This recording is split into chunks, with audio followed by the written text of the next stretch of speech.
10 items to know about the federal judiciary, which is Unit 7. Of course, the overwhelming majority of cases in the United States, whether they're criminal or civil cases, occur at state-level courts, but there are 3 levels of federal courts established by the Judiciary Act of 1789. The lowest level court on the federal level is the U.S. District Court, of which there are 94 districts across the country. That court has original jurisdiction because they are the federal court that hears a federal case for the first time. If a case is appealed from the district court and is accepted at the next level, it goes to the U.S. Court of Appeals, which has 12 circuits and a federal district circuit. Finally, if a case is fortunate enough and makes its way all the way to the top through certiorari, it makes its way to the U.S. Supreme Court. Since the year 1869, there have been 9 justices on the U.S. Supreme Court. The Constitution does not stipulate a specific number of justices, but leaves it up to Congress to decide that number. Every member of the Supreme Court is appointed by the U.S. President and confirmed by the U.S. Senate through the process of advice and consent.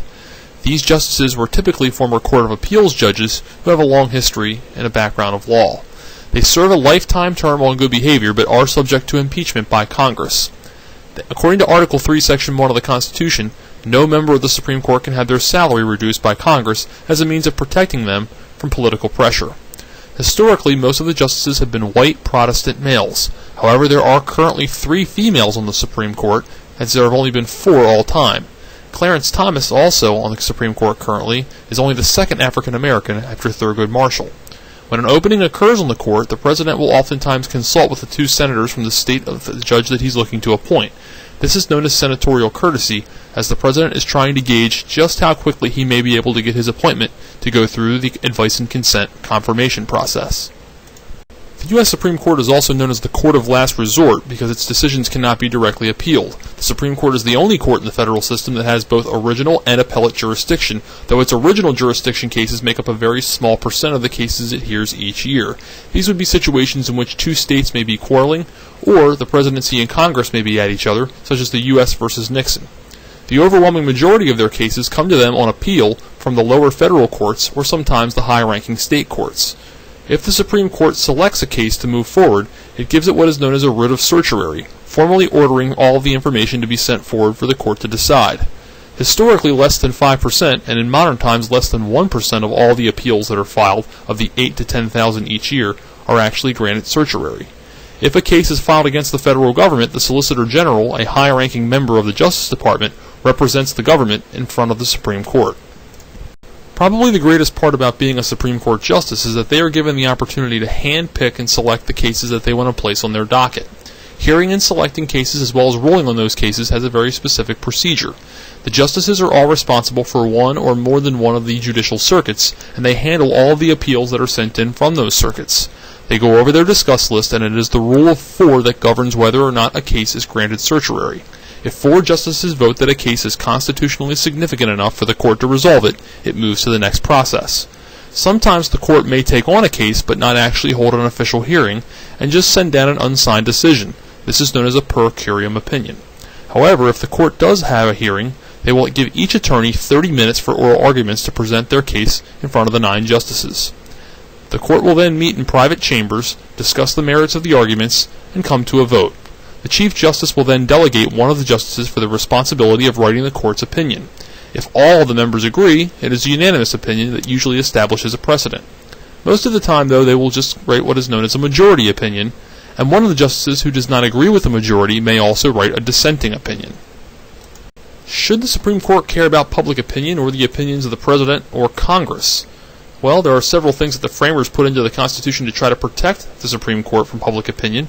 They insulated them by giving them lifetime terms and making them appointed positions, not elected, so that they would not have to worry about the campaign and election process. They also have very limited media access, their salaries can't be reduced by Congress, and they're given the authority to select their cases by controlling their docket. But of course, the Supreme Court does have to care specifically what the President and Congress thinks of what they do. They need the President and the bureaucracy to enforce their decisions.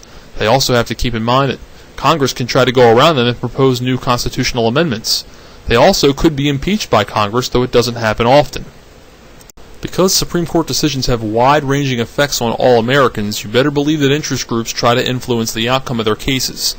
Interest groups, though they are oftentimes not direct litigants in the case, will try to influence the justice's opinion through a variety of methods.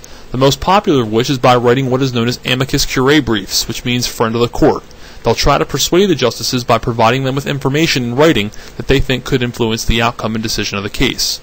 Interest groups can also directly file lawsuits and class action suits if they think that they have an opportunity to have their case taken all the way up to the highest court. Article 3 of the Constitution was very vague about the powers that are given to the U.S. Supreme Court, but the Marshall Court defined that a little bit more clearly in their decision of the case of Marbury v. Madison in 1803. In the end, the court decided that the activities by Presidents Jefferson and Adams were constitutional, but in the process reserved the right for future cases to decide if behaviors from the President or Congress would be constitutional or unconstitutional. Today we refer to this term as judicial review. Judicial review is the power given to the Supreme Court that allows them to declare different laws and actions by the President, including executive orders, to be unconstitutional. It is their way of maintaining checks and balances in our republic. The American legal system is heavily based on the idea of precedents in common law. Common law is the idea that you're supposed to look back at old decisions in previous cases to help you decide on how to rule in a current case. A precedent is an established and widely accepted rule that was handed down in the past and has governed the future thinking of people in cases that are to come. Many people who believe in precedent and common law like to live under the philosophy of stare decisis, which means let the decision stand. The idea of ruling on a case based on the precedent that's already established, instead of opening it up to new interpretations. The role of a Supreme Court justice has been heavily disputed over centuries about whether or not they believe that justices should be judicial activists or judicial restrainists. A judicial activist is the belief that a Supreme Court member should use their high office to help shape the policy process and come up with more open and loose interpretations of the words of the Constitution to change with the times. The judicial restraint theory actually holds, though, that a member of the Supreme Court should be trying to live up to the doctrine of original intent. That means looking at what the original words were of the framers and trying to stand up for those words instead of changing things constantly with the times. Finally, you will have to reflect back on some of the major or landmark Supreme Court decisions that we studied back in Unit 2, including McCulloch v. Maryland, which questioned the national government's supremacy. Remember that each Supreme Court is named after the last name of the man who served as the Supreme Court Chief Justice.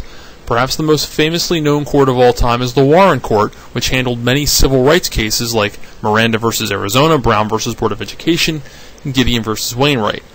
However, keep in mind that the Warren Court dealt with a lot of cases that dealt with racial discrimination.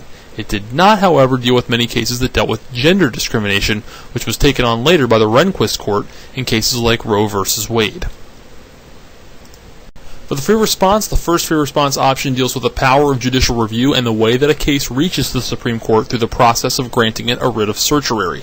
The second option deals with how the appointment process works, things that could influence the ability of a Supreme Court justice appointee to make the court, and the ways that the checks and balances works between the Supreme Court and the presidency as well as Congress.